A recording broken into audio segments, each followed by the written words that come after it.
Hello, everybody, and welcome to Non Sequitur News for December 9th, 2024. Coming towards the end of Season 3, and I am Mayor Watt. I run ohmtown.com along with the Sentient AI. As co-host, we're going to talk about these 10 articles.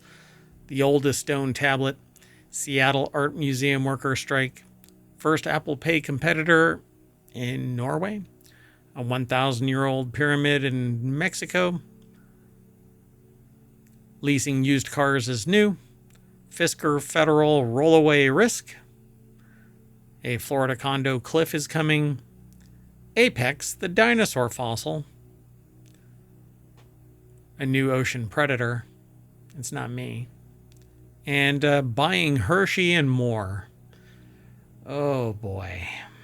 So I saved that one to the end. If I end up on a soapbox, everybody run. Everything's powered by ohmtown.com. Go over there and become a citizen. I'd show you that there's other stuff that you can do, but I'm not logged in. It's okay. You can hide things and save things and create lists and make comments and submit news. And there's 50 channels that have news aggregated into these little niches so that you can focus instead of having information overload like I used to. I now use ohmtown to manage it. Anyway, go over there and become a citizen. But don't forget to like and subscribe over on YouTube and follow us here on Twitch. And go over to the Patreon and just subscribe there. It's free. There's a tier that's free. And there's a Discord and the naggy little podcasts. I think that's what the kids call them. Podcasts. Yeah, there's 1,600 episodes. We've been around.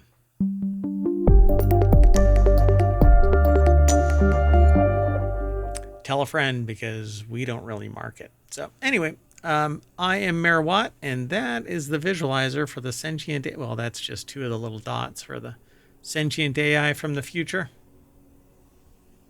Good evening, ohmtown citizens, and welcome to Non Sequitur News.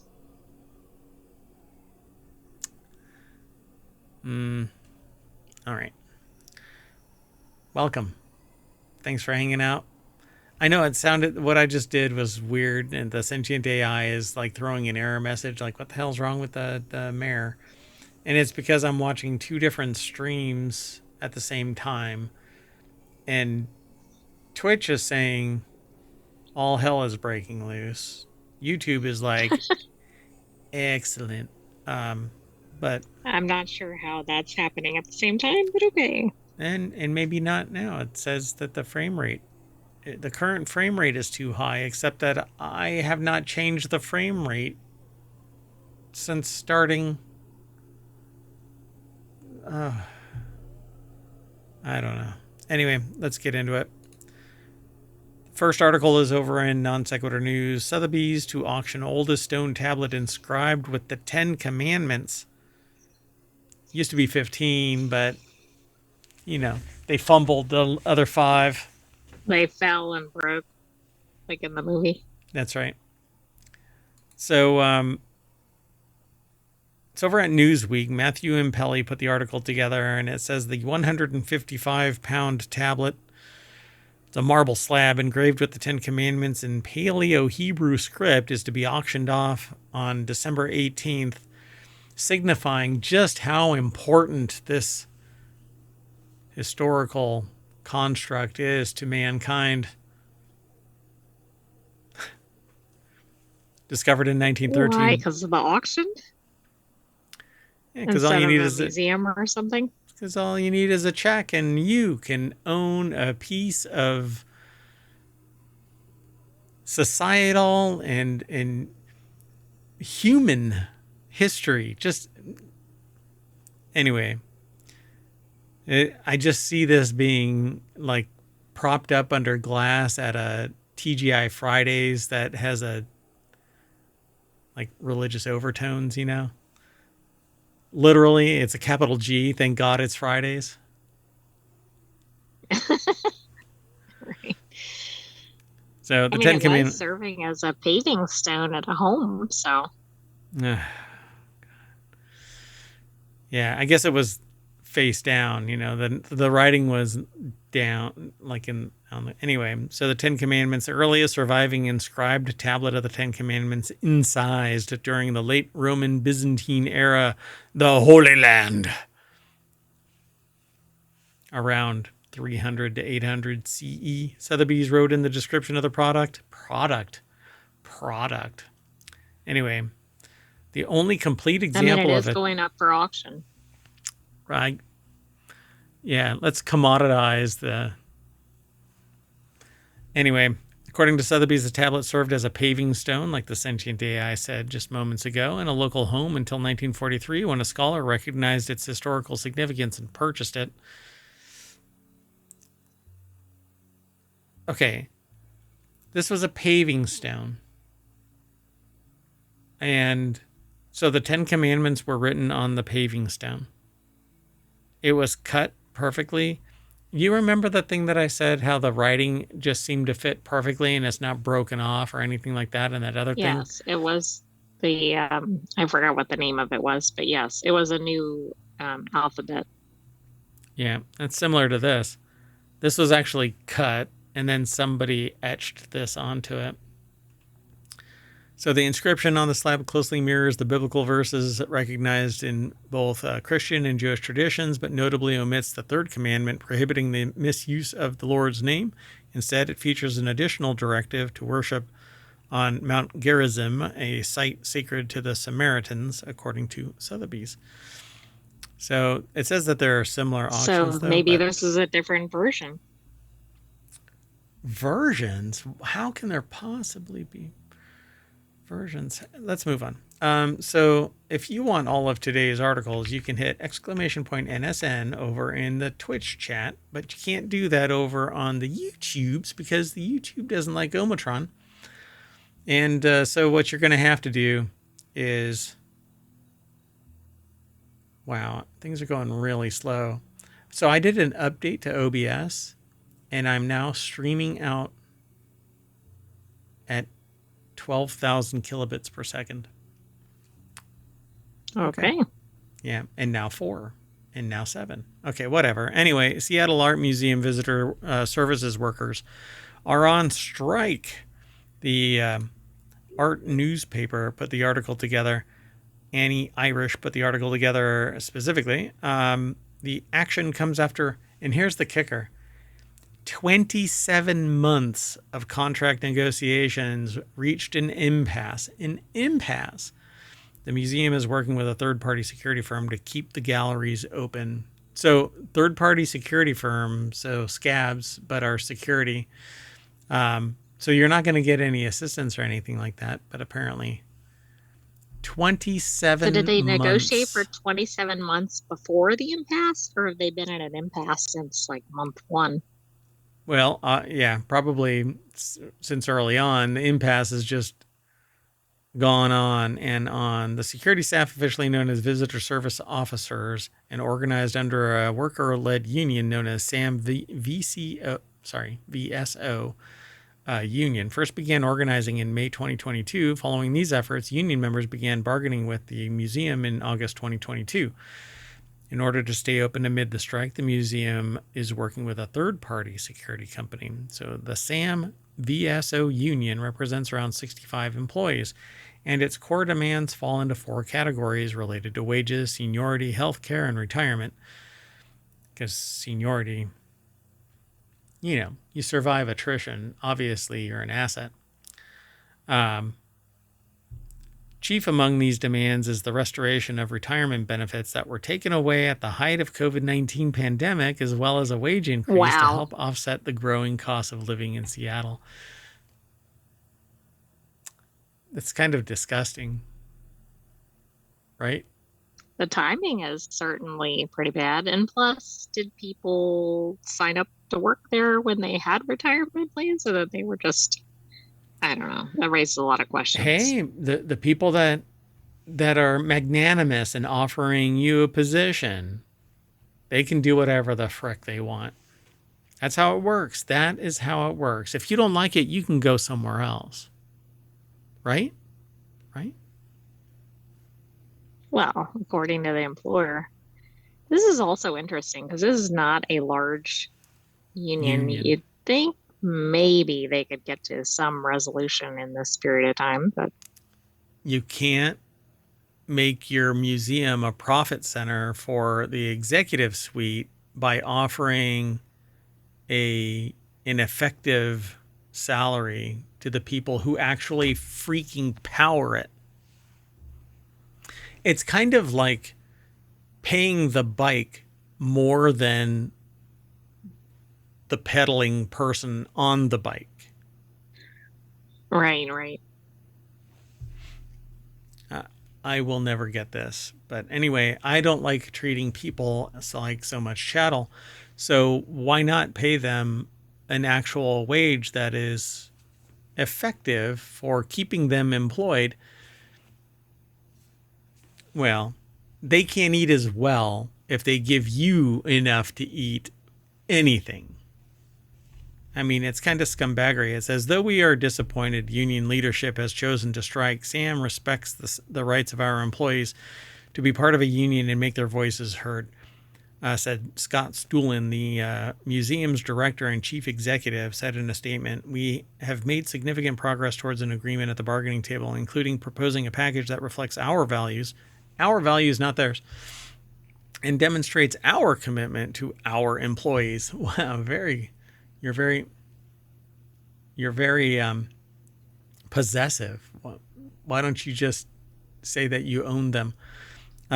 We are ready to implement these improved wages and benefits that recognize our employees' service to our visitors and the institution. So, Are they on the visitors too? I'm sorry? They own the visitors too. Oh, right. Our visitors and our institution. So what is it that, see, they're not throwing numbers around, so we really don't know anything. But it says the union has been picketing outside the museum since November 29th. On December 5th, it held a rally outside the museum in an effort to get the attention of its board of trustees and administrators, who could be heard clinking champagne glasses and saying, "We got the money and you ain't got shit." Anyway. That's not in the article. That's not in the article. That's true. So the next article, though, is over in Non Sequitur News. Apple Pay's first competitor on the iPhone has arrived in Norway. A Norwegian payment app called Vipps is the first service to take advantage of a new, more open iOS ecosystem thanks to EU regulations. Starting today, Norwegians can use Vipps for tap-to-pay transactions and online payments. And they can even set the app as the default payment option on their iPhones, as reported by Mac Rumors. Do you think that it makes the sound zip when you make a payment? Yeah, it's like a swipe, but it's a Vip. I have no idea what that actually means.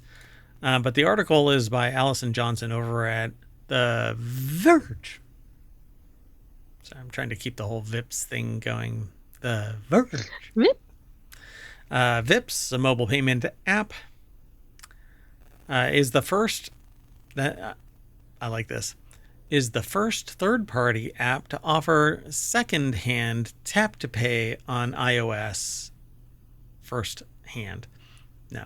Anyway, let me rephrase all that. Let me say it the way it's supposed to be read. Vipps is a mobile payment app and is the first third-party app to offer tap-to-pay on iOS. That's because the EU basically said, y'all need to just, it's okay. Y'all They need to just open it up. Open it up. Let anybody do anything they want. Come on. Since its launch a decade ago, Apple Pay has been on the way to use has been the only way to use Tap to Pay on an iPhone. That's changing with iOS 18.1, which makes Tap to Pay via NFC available to third-party developers for the first time. Apple committed earlier this year to open up the API after EU regulators ruled Apple Pay anti-competitive. Now, they're not going to say, or are they? Vipps is anti-competitive because it's the only tap-to-pay service in Norway. I mean, that'll be the next thing, right? Yeah. Yeah. That's the thing. There might be like one competitor in each location, except maybe some larger countries or something. Yeah. I think that it's so disingenuous. If you want to facilitate it, like that Apple has created something from end to end. It is their solution. If you want to pay through an iPhone, then use the service that is the most secure compared to others. Now, when VIPS actually gets breached, is there going to be hell to pay, or Oh, will that's nobody going to be a care? nightmare. Yeah, nobody's They getting. need a VIP phone to use VIPs. Yeah, I just don't get it. Now, mind you, I'm really irritated by the fact that there's mergers and acquisitions, and I think that VIPS is going to be easy mode capture because they can ramp up and spend money at getting customers, and then somebody can buy them. And, somebody like Musk will come along and buy it by proxy and then put the band back together by buying a whole bunch of different ones now that this thing has been balkanized. But it's still going to end up being one company, right? So is that actually opening it up for competition, or is it just a hot mess garbage of security waiting for a breach? I mean, we don't know. So the pressure from the EU has recently forced Apple to open up the famously locked down iPhone in unprecedented ways, from adding RCS support to letting you delete pretty much any app you want from your phone, which you could always do anyway. I don't think I ever had a problem deleting shit off my phone. But unlocking the NFC chip and actually third-party app stores is the other one that's coming to the EU if it hasn't already. Anyway, they say it's going to be a big deal, and the first step forward into that new era comes from a small financial organization in Scandinavia. VIPS is the app. I don't know. Very interesting. I would not have predicted VIPs to be the first. Yep. Okay, let's keep moving. The next article is over in the Mobile Channel. Road construction crews unearth a 1,000-year-old pyramid in New Mexico. Okay, this is in Mexico, not New Mexico. Sorry, strike that. Not the Right. new. It might be a newer section of Mexico, but it's in Mexico. My brain, I guess I wanted to say in and out or something like that. So road construction crew unearths 1,000-year-old pyramid in Mexico, not New Mexico. So the archaeological site could shed light on the region's history, with its oldest human settlement potentially dating back 14,000 years. But this says a 1,000-year-old pyramid. Well, right. The population is older than the pyramid, I guess, by quite a bit. So Margarita Bassi over at Gizmodo.com put the article together. And if we're looking at the pyramid, this is a hell of a construction right next to a modern road. How did they miss that? Yeah. So what was it? Yeah. What's under Was this? it covered in sediment? Okay, so this is kind of an inside joke here in ohmTown, because it seems like all of this stuff is just buried in dirt. And where did the dirt come from? This is the highest point on the mountainside. Why is it covered in dirt? Exactly. Like every discovery is covered in sediment. And not just like an inch. A thing in ohmTown. Yeah, not just an inch. Even in the UK, right? It's like a foot deep, and you're like, well, okay, people moved soil around to make farms, but really, it's like consistent, covered, just like a smooth layer. It's like somebody 3D printed and then dipped it in something to smooth out the lines, and that's how. I mean, this is a pointy little part here. It's like Sputnik, but blunt. And why is there dirt just smoothly covering it? Does it just shift around that much that, it just blows, fills in all the... And I want to know if there was a dirt pile. Well, it didn't look like that. Like in a pyramid shape. Yeah, that's exactly... I mean, it looks like a mountain. And so people are like, oh, it's a mountain. And then somebody starts digging into the mountain because they want to like make a hole or something. And they're like, oh shit, look, rocks. So sometimes the most impressive discoveries are found by accident. That's exactly what happened in June when construction work in Mexico unearthed the remains of an archaeological site potentially over 1,000 years old. Archaeologists in Hidalgo, Mexico, have investigated the foundations of a pyramid uncovered earlier this year during work on the region's Federal Highway 105. So this is like a modern construction butting up against 1,000-plus-year-old pyramid. So what the hell is under all of this? It's lucky they didn't completely bulldoze it. The Archaeological Rescue Project, detailed in the December 5th statement by Mexico's National Institute of Anthropology and History, or INAH, or INA, revealed that the site was part of a pre-Hispanic settlement, potentially shedding light on the ancient human occupation of Hidalgo's mountainous Sierra Alta region. I want more info. So I think you should try to pronounce the town name. You mean the small Metzatlan kingdom of indigenous people, also known as Metzca? No? Is there another one? Where I mean the San Miguel Metzcatlan. I added way too many syllables. Oh, it's Metzaquitlan. It's like Quetzalcoatl. Don't ask me to spell it. I can say it, though. So archaeologists further identified the site as part of a pre-Hispanic settlement called San Miguel, which San Miguel is demonstratively, right, Hispanic? No? Is that? Yes, there's a San Miguel in Mexico, but I don't know if it's the same. I don't know why they're naming it with the same name. Yeah. Anyways, it's for its modern proximity to the town of San Miguel. He stumbled me. Metzquitlan. Metzquitlan. Yeah. Anyway. It's situated within Barranca de Metzatlan. Now a nature reserve within the Sierra Alta region, where some evidence, according to INAH, points to human activity dating back 14,000 years ago. So 14,000 years ago is last ice age timing. Uh-huh. Yeah. Well, so, that seems, well, maybe it was right, maybe the ice age was right after this happened.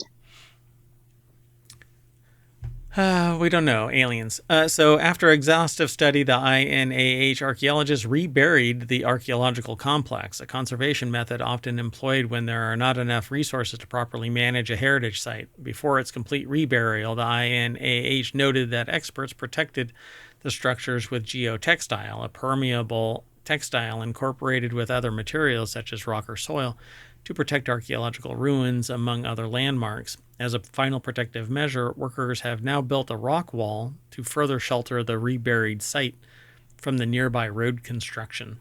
So they actually put a rock wall up on this. So this isn't what this is not the pyramid. Oh, okay.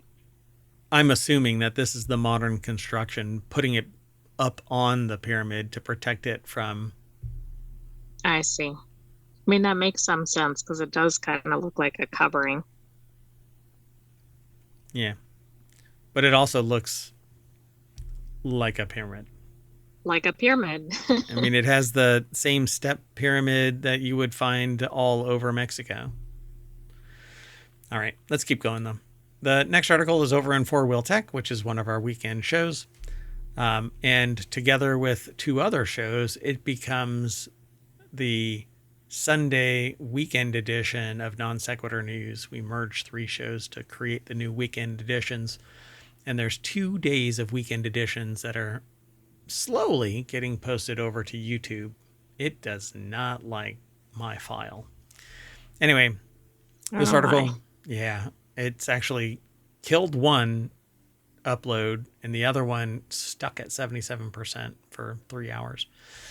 Anyway, Nice. Michigan Hyundai dealer admits leasing used cars as new ones and other violations. Car dealerships aren't known to look out for the best interests of their customers. In fact, they're usually better known for gleefully encouraging folks to make some of the worst financial decisions of their lives. And I think this is related to the car loan at 27.9%.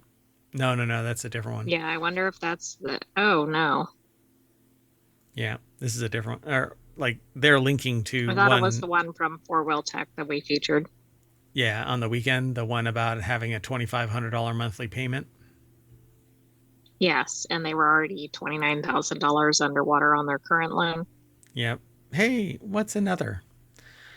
So LaFontaine Hyundai in Detroit suburb of Livonia, Michigan, had its license reinstated last week after it had made some amends, apparently. Logan Carter over at jalopnik.com put the article together. So what deplorable deeds did LaFontaine Hyundai admit to?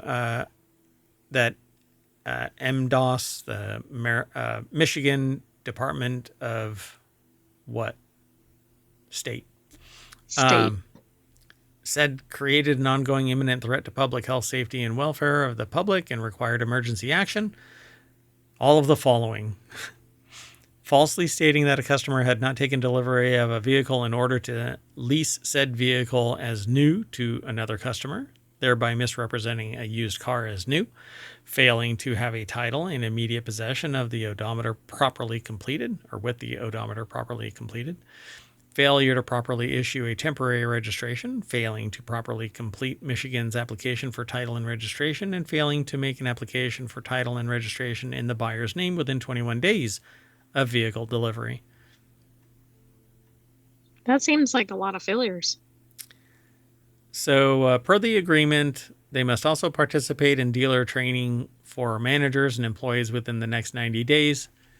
Ethics is the smallest chapter. It is so small that you'll need one of these new quantum computers to calculate the text's size so that you can actually see it amplified eventually. You'll need like a telescope-sized microscope to get that close to the text because nobody wants to see that chapter. Ethics, folks. Anyway, you know right from wrong, right? No. Some people don't. Anyway. I don't know if it's a used car dealership. Like, I understand a paper screw up, right? I understand, forgetting to do something. But this is pathological. Yeah, this is fraud, right? Yeah. So if you have been involved in deceptive dealer practices and wish to file a complaint, Google how to file criminal complaints against car dealers in your state. There's usually a DMV section dedicated to it that should provide a phone number or a website where you can lodge your complaint. This is an interesting article. Well, good public service announcement from Jalopnik. Yep. Let's keep going. Here's another one. Don't buy Fisker. So this article's over in Late Night Geeks, but it's aggregated from TechCrunch. Fisker resolves federal safety investigation into rollaway risk, which might be synonymous with Fisker as a corporation. It is a car company, and it's extremely risky. So the National Highway Traffic Safety Administration. Financial documents say rollaway risk. This is a rollaway risk. It has closed a preliminary investigation into Fisker over complaints that its all-electric Ocean SUV rolls away unexpectedly. The U.S. safety regulator opened an investigation in February after receiving 4 complaints, one of which resulted in an injury, and the 3 others consisted of somebody just kind of going, "Ah!" As they were rolling away. Yeah. And scene. Anyway, the article is over at techcrunch.com. Kirsten Karasek put this article together. Yeah, the investigation. I think all these rolled together in the picture. Yep. See, this is what I really like about the Fisker. Had like this integrated solar panel, and it had really nice styling, and I mean, it's my style of car, but oh my God, was it a hot garbage mess. Anyway, the investigation was closed after bankrupt Fisker issued a recall of 7,745 of its all-electric SUVs and resolved the problem via a software update, according to the NHTSA.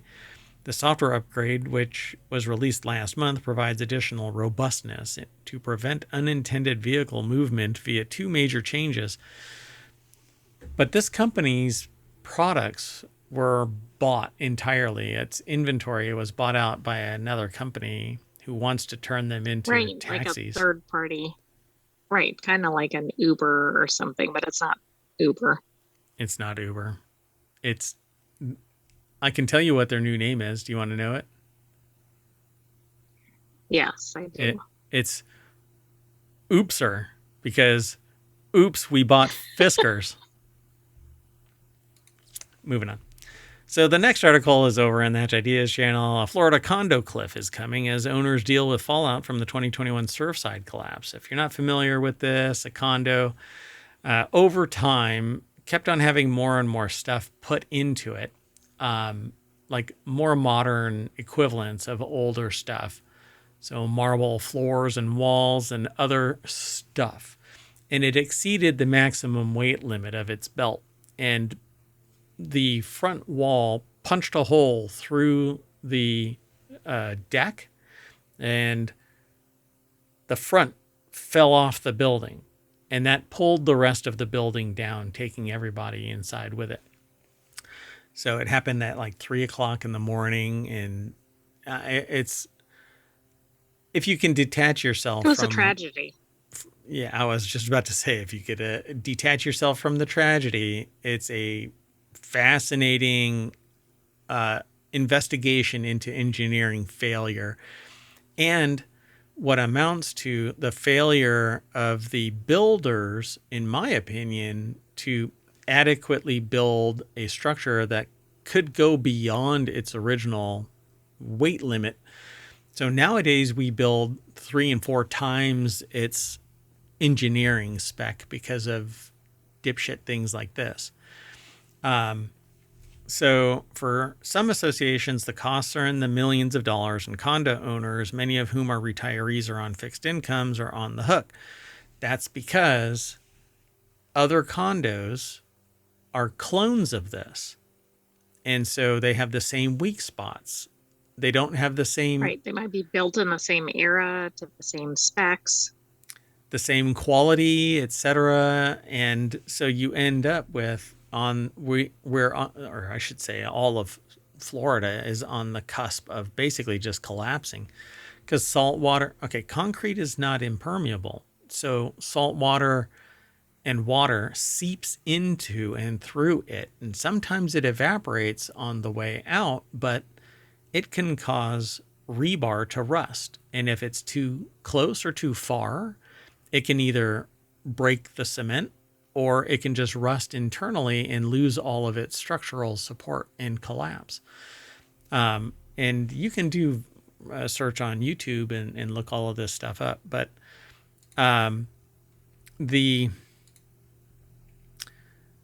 article over here at CNBC by Diana Olick put this article together, has key points to take away. Buildings that are at least 30 years old, as was the Champlain Tower, that fell, have to undergo special inspections, make repairs, gather reserve funds for future maintenance. The deadline is at the end of this month. So they have to do retrofits. And there is another one, like Champlain North, I think it was, because I think it was Champlain South. There's one in the same complex. By the same builder, same everything. It's like built the exact the same time. It's like a mirror image of it, I think. Yep. And as far as I know, it still has the support structures in place that were implemented, because the original, the one that Surfside that collapsed, was identical, and people are like, look, the balconies are bowing and the walls are sinking, this floor is shifting down. And so how nerve-wracking would that be? Is it still occupied then in the other one? As far as I know, yeah. So for some associations, the costs are in the millions of dollars, and condo owners, many of whom are retirees, are on fixed incomes, they're on the hook, because The builders are long gone and or dead. So they, Well, and the according, condos like share ownership, right? Like it's a different structure than if you have a house or yeah, something. like you're leasing it or something like that. If you're leasing it or you own it, then you own it. But when you are a condo owner, you actually have a shared governance and shared liability. So everybody has to chip in. And sometimes there's even strata, like the penthouse has to pay 5% more or whatever because they have Right. more of the So whatever. PSA, think about before buying a condo. Well, the real problem here is the liability. Evaluating this thing, you would point to the builder, but the builder is long gone. And there's so many variables that have changed that liability is going to be diminished quite a bit because the builder built to that spec and they exceeded it Right, and they might have actually met it or exceeded it. Although I thought there at the were some time. things that were in question about that, but There were like the posts, that the reinforced posts in the floor appear inadequate. But that might be some temporal relativism, right? Back then, they evaluated it and may not have needed it, but today the spec is dramatically different. they didn't have that ridiculously heavy F-150 EVs in that time. Yeah, that's true too. So some owners are open to sell their units rather than comply. Others are walking away, and still others are looking for investors to bail them out. But selling their unit when they know full well that this thing is interminable, you can't solve this easily. You literally have to fill the No, floor up with concrete to reinforce that basement level. And even then, who knows, man? The sand shifts. So at any rate, yeah, I don't know anybody who would want to buy there. yeah. So a large portion of Champlain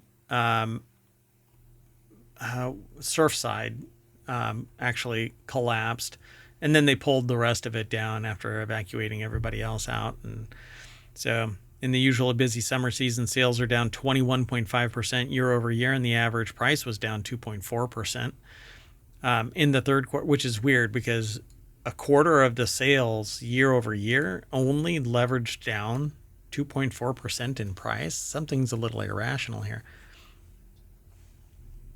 Yeah, yeah, that doesn't make any sense unless it already plummeted somehow before that. But now, in the third quarter of this year, active listings were up 60% from the same period the year before. Special assessments levied to undertake the repairs have been as high as $200,000 per unit. The repair bills Can you have, imagine? yeah, I mean, that's kind of a surprise bill. It's not like $2, $2,000, which would be a lot of money for a lot of people, but $200,000, most people don't have lying around. it's wild, right? And so basically, it would become a second mortgage, and you'd have to start paying that. What's going on right now is these reports are coming in, maintenance fee budgets are being put together, and many boards do not want to acknowledge how much it's going to be. All the bills will be sent, and people will receive their little booklets where it says how much you'll have to pay every month. They'll get them in January. So right now, it's kind of the calm before the storm. So Merry Christmas, you have a bill. Right, maybe. Well, yeah.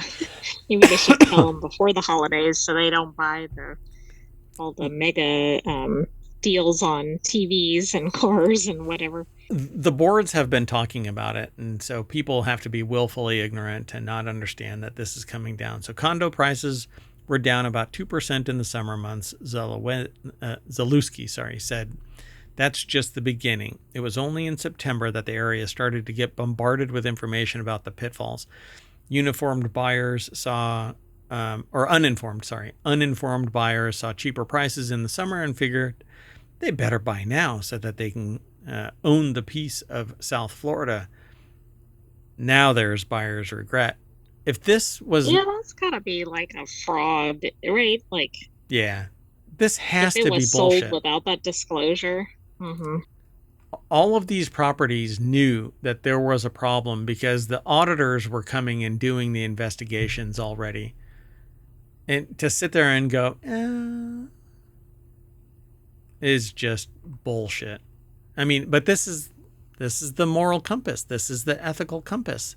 This is the type of antisocial behavior that I totally see, because it's disconnected from the responsibility of being a fellow member of society.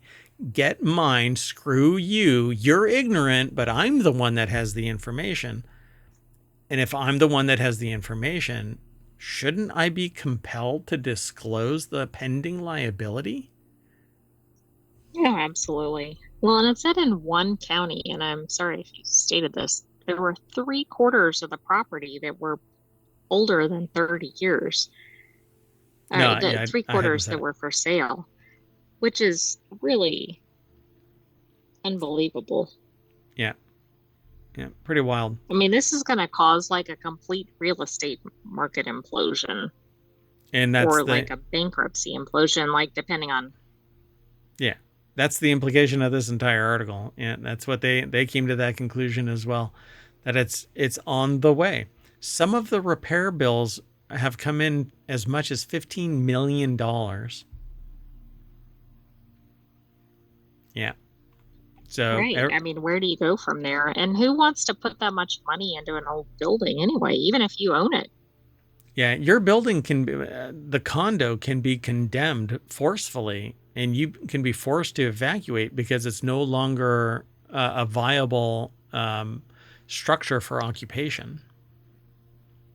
Well, and isn't part of the problem going to be like anything where there's a group involved, right? Like some percentage will probably start paying toward this. Some people won't or can't. But then it's like, well, then they're not going to have enough money to fund the repairs, which then means everybody gets impacted. Yeah, yeah, and worse still, there are some people that are more connected than others, and they're going to find out the damage before, and they're going to move faster. And so there's an imbalance because the market is not perfect. And, screw anybody that says invisible hand bullshit. No. It's the equivalent of nepotism. It's insider trading. It's fraud. It's unethical. It's immoral. It's sociopathic. Again, let's keep moving. The next article is over in the Mobile Channel. By the way, we're basically in everybody, every single member of ohmTown, all viewers past and present, are in a clown car sized golf cart, and we're kind of slowly tooting down Main Street, ohmTown, looking left and right. And that's where the articles are. Okay, so if you look on to the right side, you're going to find this story. You can now see Apex, the world's most expensive dinosaur fossil, on display at a New York City museum. The largest and most complete Stegosaurus specimen sold for a record-setting price in July. I think it was like $41 million or something like that. I think that was the number I remember. Oh, And it's wow. currently on loan to the American Museum of Natural History for 4 years. So the article is over at Smithsonian Magazine or smithsonianmag.com. She and Kim put the article together. And let's see if it... And you're right, it was at 44.6 million.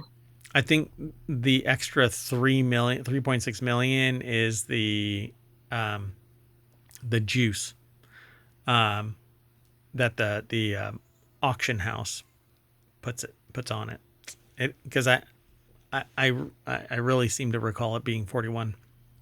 But anyway, it was a record-breaking price of 44.6 million during a Sotheby's auction in July. The exhibition opened up Sunday, December 8th, and will remain on view for 4 years. Well, I mean, he's not going anywhere, right? Right, and they want to get their money's worth, right? People are dying to see him, or he's dying to see people. 150 million years old, but no, don't be silly. No older. It doesn't look a year over 5,000 years old. Anybody? Look, we used to ride these all across the plains of the United States, right? And not until we hunted them out of existence, instead of riding them around and treating them like horses, did they actually go away. Anyway, the last holder of that title at the fossil assemblage of a Tyrannosaurus Rex named Stan. After Stan raked in $31.8 million in the auction in 2020, the sale generated much buzz among paleontologists over the identity of its anonymous buyer. Later, it was revealed that Stan would be homed at a forthcoming natural history museum in Abu Dhabi, the UAE. Anyway, so the museum is slated to open its doors and reveal Stan to the world next year. But in the meantime, the public can see Apex in the flesh, or bones, they say here. The identity of Apex's owner is much less mysterious. The winning bidder was Kenneth C. Griffin, the billionaire hedge fund manager and founder of the company Citadel. He has temporarily loaned his extravagant acquisition to the New York Museum. Okay, I'm just asking, like, if you're a billionaire or anybody and you buy this, what do you do with it? Like, do you have to build a room for it? You loan it out so that you can write down taxes. It's a piece of property. So it's an asset that you can actually get a loan against at a lower rate because it's actually secured in a natural museum, and the goodwill alone, it's all marketing and yeah. No, it's out of the kindness of one's heart. So Apex contains 254 bones out of a total of approximately 320, a whopping 80% of the full set, at 11.5 feet and 27 feet long. 11.5 feet tall and 27 feet long. It's also the biggest specimen so far, about 30% larger than others of its ilk. So Apex is thick. Anyway. Well, and we think it's missing bones, but maybe this is its size. But maybe not if there's entire sections missing. Yeah, I think they say that they know that there's stuff no longer there that should be there. So there are no visible signs that Apex was attacked while it was alive, leading scientists to believe that it died of natural causes. However, its skeleton bears a curious scar for those who look closely. As Isaac Schultz of Gizmodo reports, the shoulder blade contains a puncture wound that's embedded with a bone fragment from Apex's own tail. Perhaps the wound was self-inflicted when the dinosaur curled around itself. So they really need to change its name to Dumbass. I mean, that's kind of dangerous. It's like when a cat hits itself with its own tail and it's kind of like, what was that? Oh, yeah, then it freaks out and knocks everything over. Oh, that reminds me. I need to go get my Thai tea. I set it down and I walked away from the CNC. Anyway, so while T-Rex might be one of the most beloved dinosaurs thanks to movies like Jurassic Park and its sequel, Geriatric Park, which is all about old dinosaurs, and The Land Before Time, the Stegosaurus is also iconic in its own right. Its most recognizable feature is the row of tall diamond-shaped plates along its spine.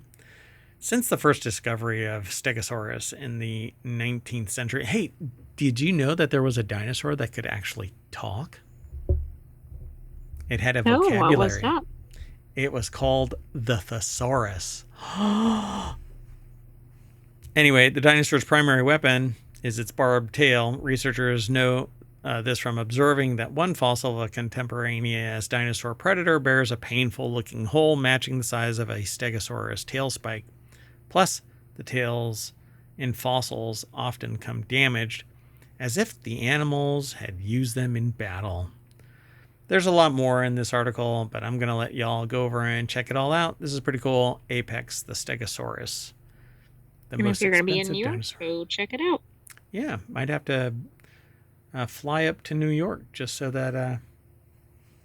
mean, ohmTown is everywhere, but it's still geographically located somewhere in the omniverse. And I guess depending on if you buy into it or not, the simulation. What was going on where the simulation took place today? I can't remember. Anyway, I hate opening a door just a crack and it's still dark in there. Anyway, the next article is over in the Mobile Channel. Researchers discover a new ocean predator in the Atacama Trench. There's a joke there, but I'm just not going to say it. Characterized by darkness and intense pressure, just like my life. The ocean's hadal zone seems uninhabitable. Inhospitable. I thought it was inhospitable. Also inhospitable. Yeah, it uninhabitable. Yeah. Yet dozens of unique organisms call it home. Each species discovered there adds a crucial piece of the puzzle of how life has evolved and even thrives in one of Earth's most extreme environments. It's either the Atacama Trench or the line cooking area in a Waffle House. Anyway, yeah. Woods Hole Oceanographic Institution put this article together. It's published over at phys.org, and that is the most Cthulhu-looking ocean beastie I have seen yet.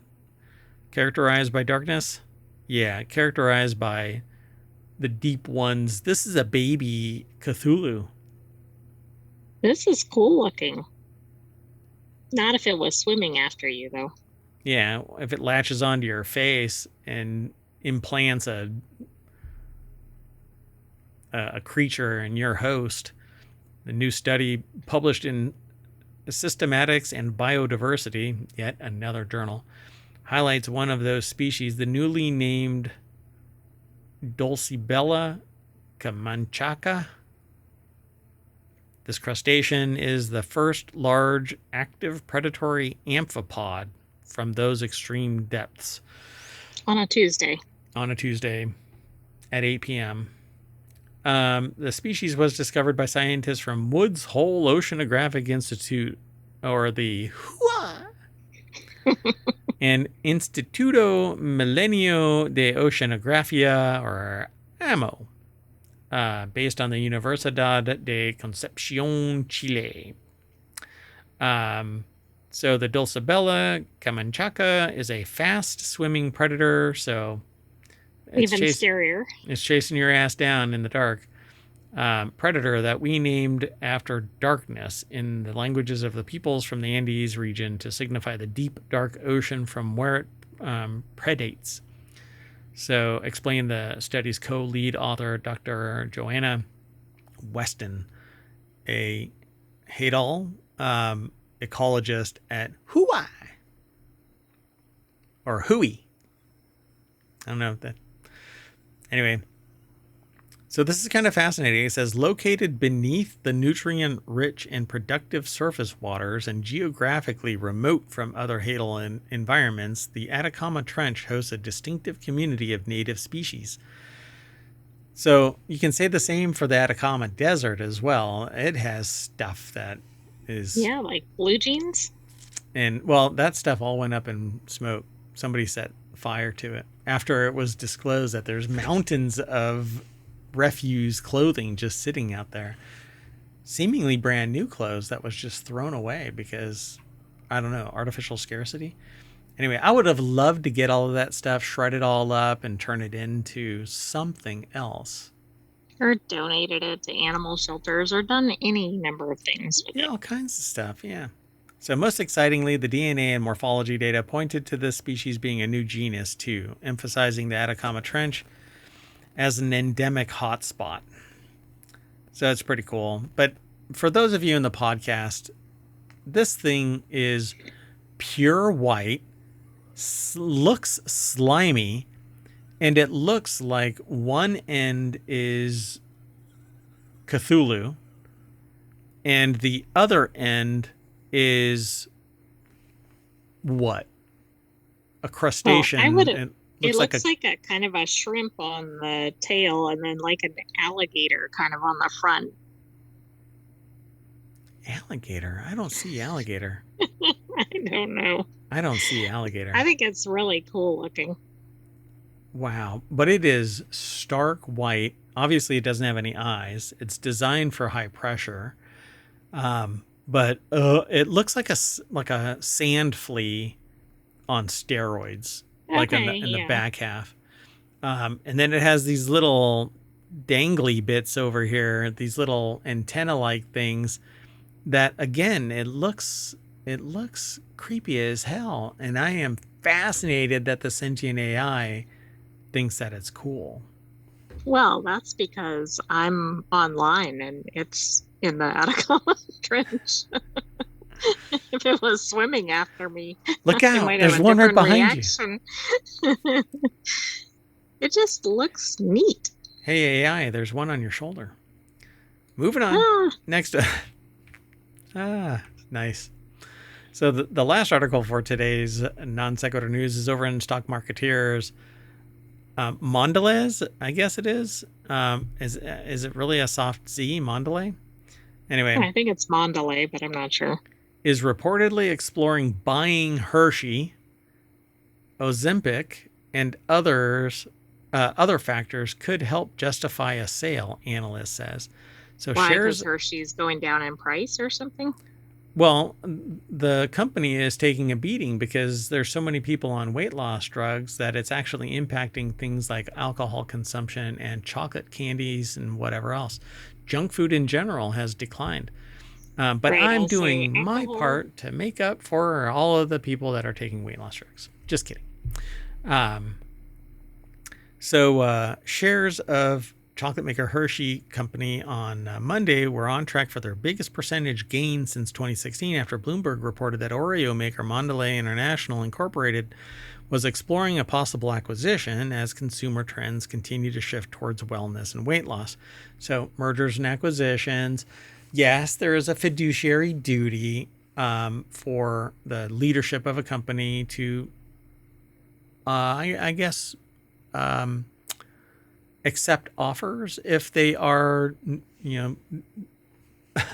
large enough to be in the best interest of the shareholders. And if you exclaim at the numbers on the paper, then you should Yeah, probably oh shit. consider it as a company. Yeah. But here's the deal. When there is going to be a merger or an acquisition, including a hiccup, your prices are going to go up. Your product offering is going to decline.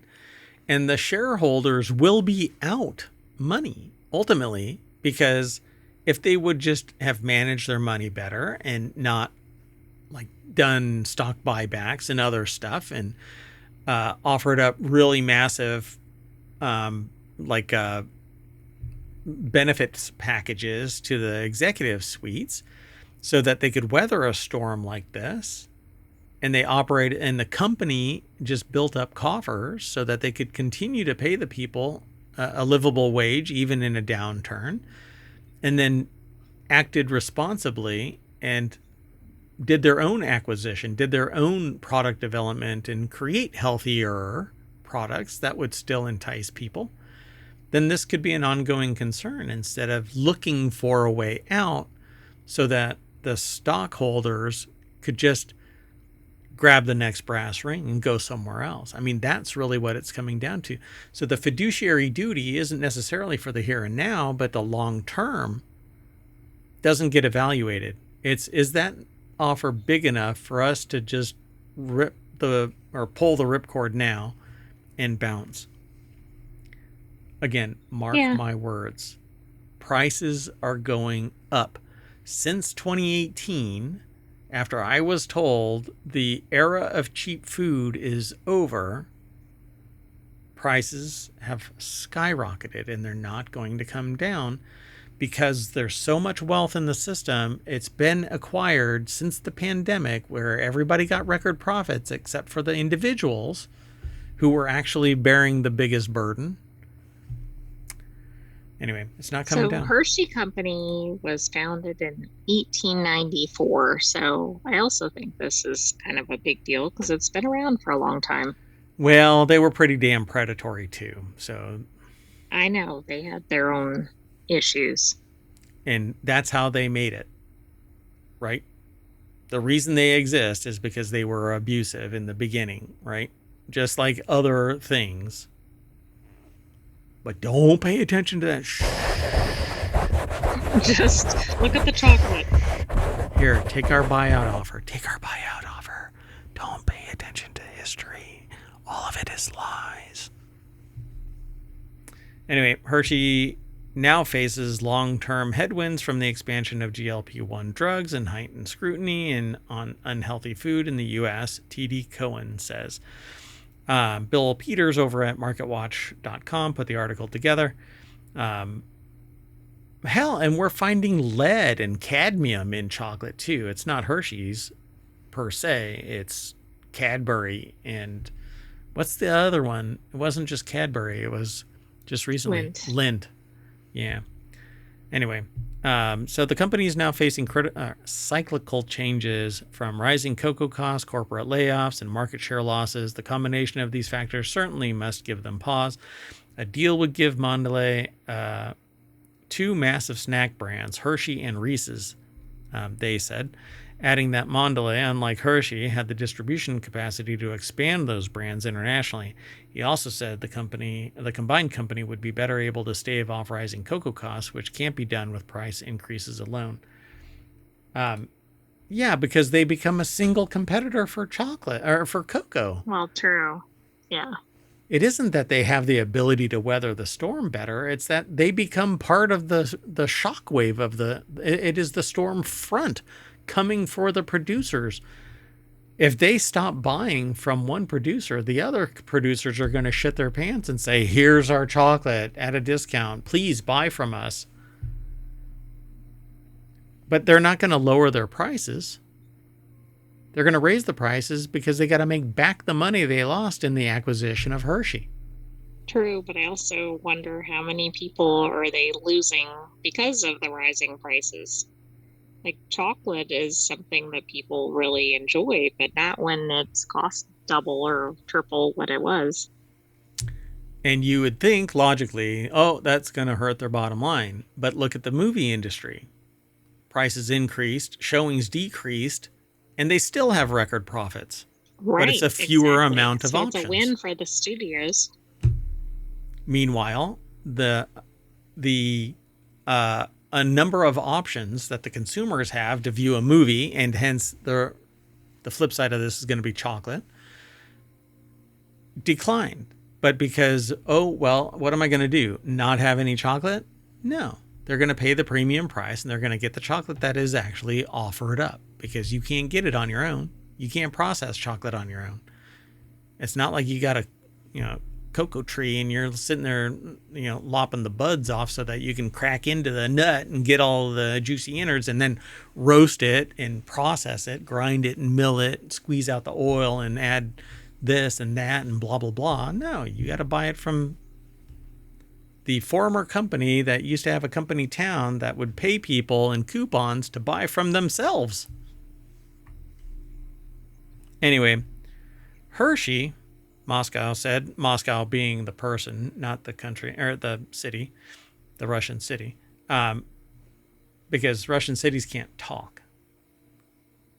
Right? No, I don't believe so. Okay, just wanted to make sure. Thanks. Anyway, it now faces long-term headwinds because of GLP-1.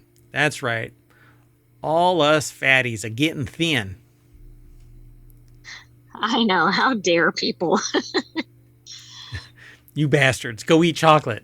My stock is declining and I need dividends. I need dividends. You know what? The yacht isn't going to pay for itself. I'm surprised like these weight loss companies aren't buying out something like Hershey. I'm surprised that Hershey hasn't done some regulatory capture, like lobby the hell out of senators, because that's really what's going to happen. And then they go, you know what? GLP has been deemed cancerous or something like that. I shouldn't joke because my jokes always come true. I'm like a prognosticator of ill winds.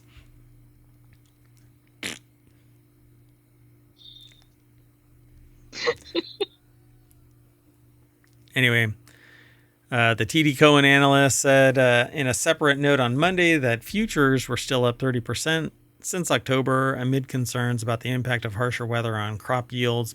Mondelez, they noted, said that it was ready to raise prices if supplies stayed tight. Meanwhile, all of the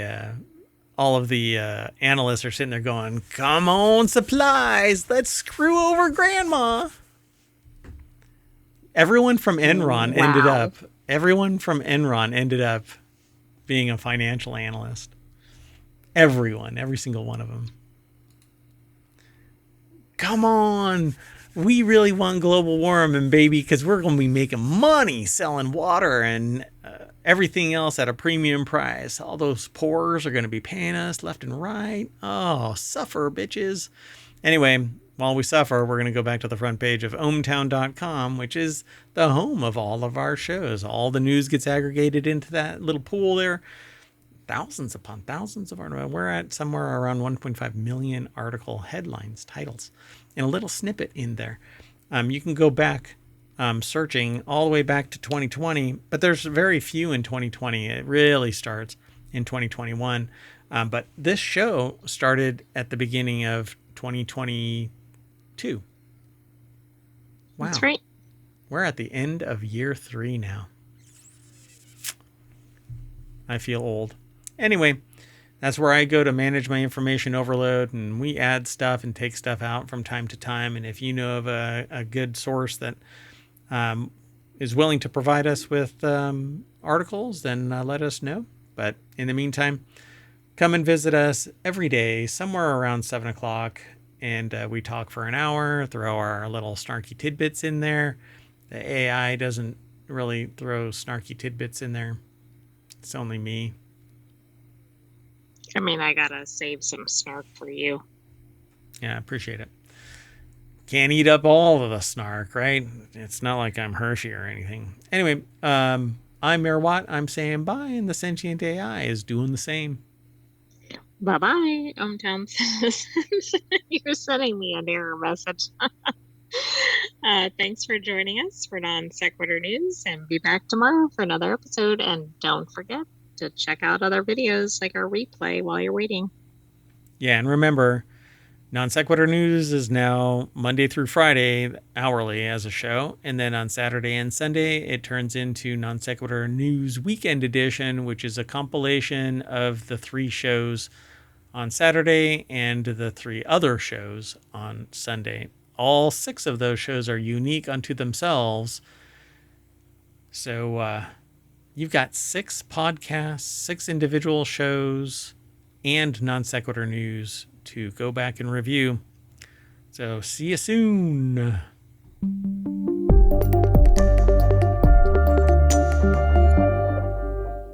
Bye-bye.